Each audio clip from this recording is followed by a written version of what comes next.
எல்லாருக்கும் வணக்கம். இன்னைக்கு வந்துட்டு நம்ம எதை பார்க்க போறோம்னா, ஆஃப்டர் பிரெக்னன்சி வந்து நிறைய பேத்துக்கு இது இருக்கிற காமன் ப்ராப்ளம் ஹேர் ஃபால். எனக்கும் அந்த ப்ராப்ளம் இருந்துச்சு. குழந்தைங்க வந்துட்டு வளர வளர நம்ம வந்து ப்ரெக்னென்சிக்கு அப்புறம் வந்துட்டு நம்ம குழந்தைங்கள தான் பார்த்துட்ருப்போம். நம்ம உடம்ப வந்து நம்ம பார்த்துக்க மாட்டோம். ஹேர் ஃபால்ங்கிறது தலை முடி சம்மந்தப்பட்டது இது மட்டும் இல்லை, இந்த உடம்பு சம்மந்தப்பட்டது. நம்ம வந்து உள்ள எவ்வளோக்கு ஹெல்த்தியான சாப்பாடு எடுத்துக்கிறோமோ அந்த அளவுக்கு ஹேரும் நல்லா க்ரோத் ஆகும். டேப்லெட்ஸ் வந்து நம்ம ப்ரெக்னென்சி டைமில் கால்சியம், வைட்டமின் டேப்லெட், அயன் டேப்லெட்டா, நிறைய ஃப்ரூட்ஸு, டேட்ஸ் அது மாதிரி எல்லாமே எடுத்துகிட்டு இருந்திருப்போம். கரெக்ட் டைமுக்கு சாப்பிட்டுட்டு இருந்திருப்போம். அதனால வந்துட்டு முடியும் நல்லா வளர்ந்துட்டு இருந்திருக்கும். ஆனால் வந்துட்டு ஆஃப்டர் டெலிவரி என்னென்னா சரியாக சாப்பிட்றது இருக்காது, சரியாக தூக்கம் இருக்காது, குழந்தைங்கள பார்க்கறது அது போல எல்லாம் இருந்துட்டு இருக்கிறங்காட்டிக்கு நம்மளுக்கு ஆட்டோமேட்டிக்காக நம்மளுக்கு வந்து ஸ்ட்ரெஸ் ஆகிட்டு நம்மளோட உடம்பும் கொஞ்சம் அப்படியே இது லூஸில் விட்டுருவோம். அப்புறம் வந்துட்டு பார்த்தா ஹேரும் வந்துட்டு அதுதானே போனால் போயிட்டு போகுது அப்படிங்கிற மாதிரி ஒரு மைண்ட் செட்டுக்கு ஆயிடுவோம். அப்புறம் கொஞ்சம் குழந்தைங்க எல்லாம் பெருசு ஒரு கிட்டத்தட்ட 1 இயர் கிட்ட ஆகையில தான் நம்மளோட முடியை பார்த்தோம்னா அப்படியே ரொம்ப எலிவாலாட்ட சுருண்டு ஒரு மாதிரி அசிங்கமாயிட்டு ஹேர் கட் பண்ணுறதுன்னு சொல்லிட்டு பண்ணி கழுத்துக்கிட்டே வந்துடும். முடி வளரவே வளராது, அடர்த்தியும் போயிடும், நீளமும் வந்து கம்மியாயிரும். நிறைய பேத்துக்கு அந்த ப்ராப்ளம் இருக்குது. நானுமே வந்துட்டு தம்பிங்க 2 பேரும் பிறந்தப்ப ஹேர் கட் நிறைய பண்ணிட்டேன். அதுக்கப்புறம் பாப்பா பிறந்தப்ப கொஞ்சம் அப்படியே அது கண்டினியூ ஆகிட்டு இருக்குது. ஒன்றும் கட் பண்ணல நான். என்னன்னா வந்துட்டு தலைக்கு அந்த குழந்தை பிறந்ததுக்கப்புறம் நிறைய பேர் வந்துட்டு அடிக்கடி தலைக்கு குளிக்க மாட்டாங்க. என்னென்னா நம்ம தலைக்கு அடிக்கடி குளித்தோம்னா பாப்பாக்கும் சளி பிடிச்சிரும், அந்த மாதிரி காம்ப்ளிகேஷன்ஸ் எல்லாம் இருக்கும். ஸோ நீங்கள் வந்துட்டு சுடு தண்ணியில் வந்துட்டு குளிக்குவீங்க. ஆனால் தலைக்கு குளிக்கிறப்ப மட்டும் சுடு தண்ணியில் குளிக்காமல் கொஞ்சம் வெகுன்ட்டு இல்லைன்னா வந்துட்டு பச்சை தண்ணியில் குளிக்கிறதே பெஸ்ட்டு. என்னன்னா வந்துட்டு சுடு தண்ணியில் வந்து இப்போ நீங்கள் வந்துட்டு செடிக்கு வந்து வேறு ஊனி இருக்குதுன்னு வைங்க, அதில் கொண்டு போய் சுடு தண்ணி ஊற்றிட்டு இருந்தீங்கன்னா அந்த செடி எப்படி வளரும்? வளராதுல்ல. அது போல தான் நம்மளோட முடி வளரலன்ட்டு சுடு தண்ணியை கொண்டு போய் தலையில் ஊற்றிட்டே இருந்தால் அது எப்படி இந்த ரூட்ஸ் எல்லாம் வந்துட்டு டேமேஜ் ஆயிரும் தானே.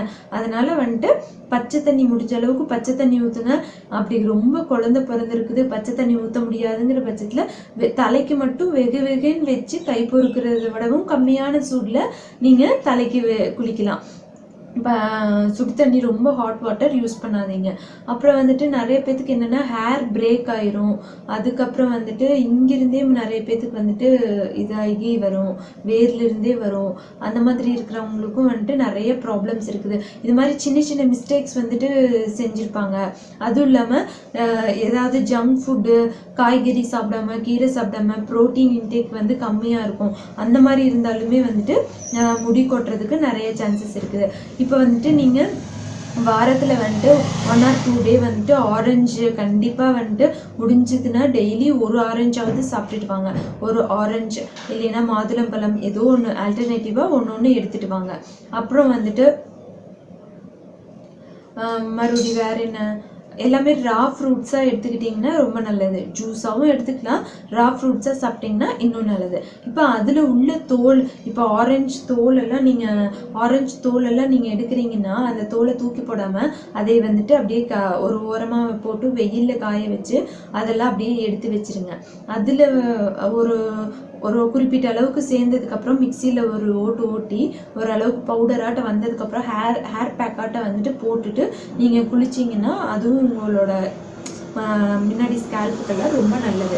வாரத்தில் ஒரு நாள் வந்துட்டு வேப்பந்தலை, அப்புறம் செம்பருத்தி இலை, செம்பருத்தி பூவு, ஒரு லெமன் வந்து ½ லெமன் போட்டிங்கன்னா போதும். ரொம்ப ஒரு லெமன் ஃபுல்லாக போடக்கூடாது.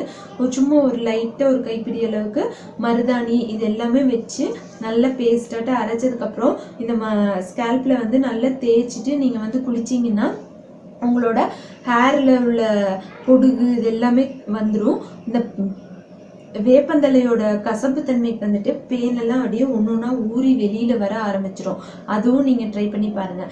ரொம்ப உடம்பு சூடாக உள்ளவங்க வந்துட்டு என்ன பண்ணணும்னா வெந்தயம் வந்து ஒரு கப்பில் வந்துட்டு ஒரு 2-3 ஸ்பூன் அளவுக்கு ஊற வச்சுட்டு அது காலையில் நல்லா பேஸ்ட்டாட்டு அரைச்சி நல்லா ஸ்கேல்பில் தடவிட்டு ஒரு 10 நிமிஷம் அந்த மாதிரி வச்சுருந்துட்டு நீங்கள் போய் வாஷ் பண்ணிங்கன்னா உங்களோட முடி வந்து ரொம்ப சாஃப்டாயிரும். இது வந்து குழந்தை பிறந்து ஒரு ஆஃப்டர் 6 மந்த்ஸ்க்கு அப்புறம் இந்த வெந்தயம் ட்ரை பண்ணுங்கள். இல்லைன்னா ரொம்ப குளிர்ச்சி, உங்கள் உடம்பு ரொம்ப குளிர்ச்சி ஆகிட்டு பாப்பாவுக்கு சளி பிடிக்க ஆரம்பிச்சிடும், உங்களுக்கும் ரொம்ப சளி பிடிக்க ஆரம்பிச்சிடும். இந்த பொடுகு இருக்கிறவங்க அப்புறம் மறுபடி நார்மலான உடம்பு இருக்கிறவங்க எல்லாமே வந்து இந்த வெந்தயம் வந்துட்டு ட்ரை பண்ணலாம். அப்படி வெந்தயம் தலைக்கு தேய்ச்சி குளிக்கலைன்னா வந்துட்டு ஒரு ஸ்பூன் அளவுக்கு ஊற வச்சுட்டு அப்படியே முழுங்கிட்டிங்கனாலும் கூட அந்த உடம்பு வந்துட்டு உங்களுக்கு நார்மலாக ரொம்ப ஹீட்டாக இருந்ததுனாலே ஆட்டோமேட்டிக்காக முடி வந்து கொட்ட ஆரம்பிச்சிடும். நீங்கள் வந்து உங்களோட உடம்பை வந்து கூலிங்காகவே வச்சுக்கிறதுக்கு நீங்கள் ட்ரை பண்ணுங்கள். இந்த வீடியோ வந்து உங்களுக்கு யூஸ்ஃபுல்லாக இருந்துச்சுன்னா கண்டிப்பாக வந்துட்டு உங்கள் ஃப்ரெண்ட்ஸ்க்கும் ஷேர் பண்ணுங்கள். மறக்காமல் தீபாஸ் கிச்சனை சப்ஸ்கிரைப் பண்ணுங்கள்.